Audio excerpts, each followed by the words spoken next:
Večje vprašanje, ali se res potrebuješ mazati z SPF kremo, tudi če si notri v prostoru? Odgovor je odvisno. Ja, vem, da si hotel slišati, da ti bom zdaj rekla ja ali pa ne, ampak je res žal odvisno. Odvisno je od tega, ali se nahajamo v nekem temnem prostoru ali pa če se nahajamo v svetlem prostoru z okni in tako naprej. Tako da, dajmo zdaj raziskati in vse to razdelati iz znanstvenega vidika in odgovoriti na to vprašanje, ali res potrebujemo se mazati z SPF kremo, tudi ko smo v nekem prostoru. Če stisni like, če ti je takšna vsebina všeč, deli jo med prijatelje in ne se pozabi naročiti na kanal, ker bo te uporabne vsebine vsak teden več. Zakaj se sploh mazati z SPF kremo? Gremo skozi osnove. Naloga SPF-a je, da nas ščiti pred UV sevanjem. Torej, kaj delajo UVB žarki, UVB sevanje? Največ so odgovorni za opekline in rdečico, ker vplivajo tukaj gor na epidermis. Dokazano so povezani s povzročitvijo kožnega raka, melanoma. Zaščita se označuje z oznako SPF. UVA sevanje grejo pa globje v kožo, to se pravi grejo v dermis in povzročajo prezgodne staranje kože, hiperpigmentacije in so tudi povzročitelji melanoma, razgrajujejo tudi celotni ekstracelularni matriks. Zaščita se označuje z UVA oznako. Torej, UV sevanje je slabo, sončna krema je dobro. Ste pa dve variabili, ki odločata, ali je sončna krema zate ok ali ni ok. Prva je, v kolikšni meri si izpostavljena UV sevanju, druga pa je, kako dovzetna je tvoja koža za UV sevanje. Koliko UV-ja je v prostoru? Ločimo direktno izpostavljenost, ko nate sijejo žarki direktno, in pa nedirektno, takrat, ko si v senci. Potem pa ločimo še difuzno izpostavljenost, ki se odbija od objektov. Torej, če smo notri, nas ščitijo pred UV zidovi, streha in tako naprej. Tako da dajmo zdaj izračunati difuznost sevanja. Moram reči, je kar komplicirano, tako da bomo kar malo poenostavili, ker po moje večine itak to niti ne zanima. Ker je odvisno od oddaljenosti sevanja, predmetov, okoli nas, moči žarkov, vse to je odvisno potem ta procent UV sevanja.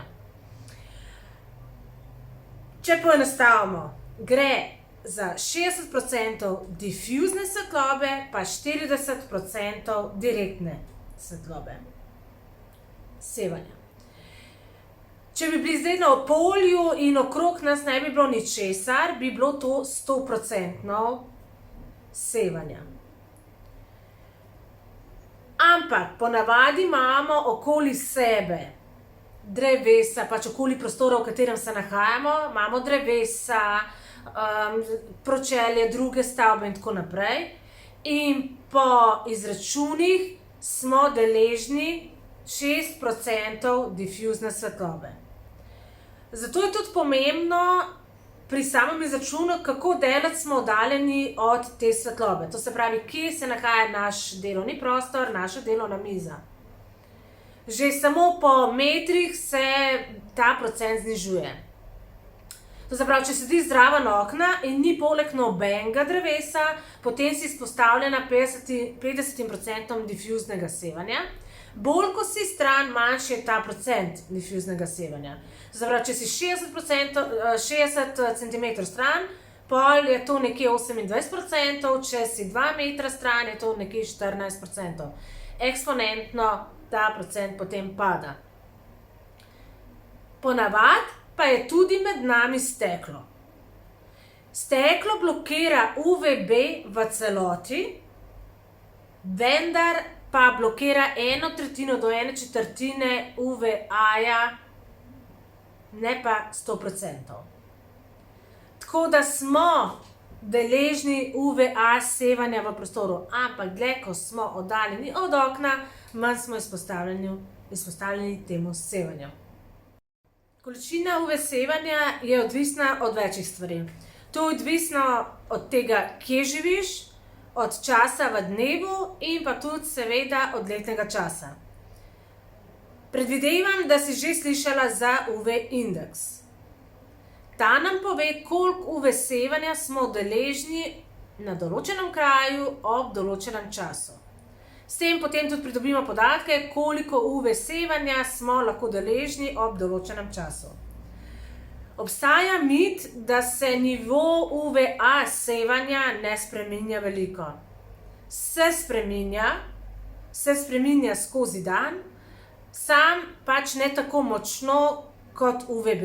Ne samo skozi dan, spreminja se tudi skozi letne čase. Dovzetnost do UV sevanja. UVB je kul zaradi vitamina D, za proizvodnjo vitamina D. UVA ni okej za nič. Potem je tudi seveda vse odvisno, kakšna tip kože imamo. Predvsem belci smo bolj dovzetni do UV sevanja. Potem je tudi seveda odvisno, ali doma uporabljamo kisline, kislinske pilinge, kako agresivno nego imamo. In tudi seveda odvisno od naših zdravstvenih težav. Druga plat je negativnost krem, sončni krem, kakšne težave imamo. Ja, težava je prva mogoče je cena, potem drugo je čas, ko si to nanašamo, tretje je, da se nam lahko pore zamašijo, odvisno seveda od posameznika, ampak to je ena izmed teh težav. In pa četrta težava je, da gre tudi za vpliv na zdravje, kajti lahko pride tudi do krvnega obtoka, sicer v zelo majhnih količinah. Predvsem gre tukaj za vidik težave, akne, zaprte pore, komedoni in tako naprej. Tukaj imamo primer truck driverja,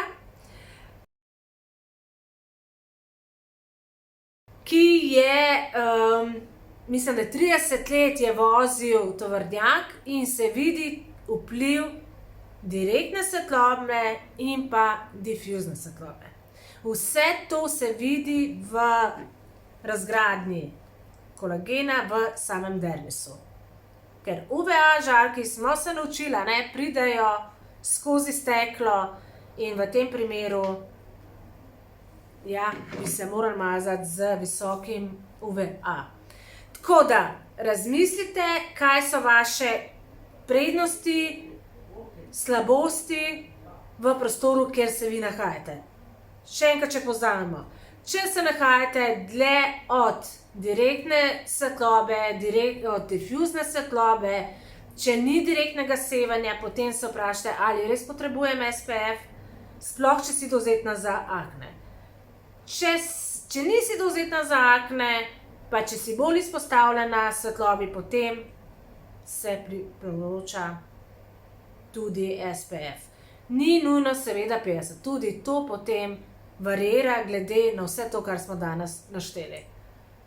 Razmislite in mi spodaj v komentarje napišite vaše mnenje. Čau, se vidimo naslednjič!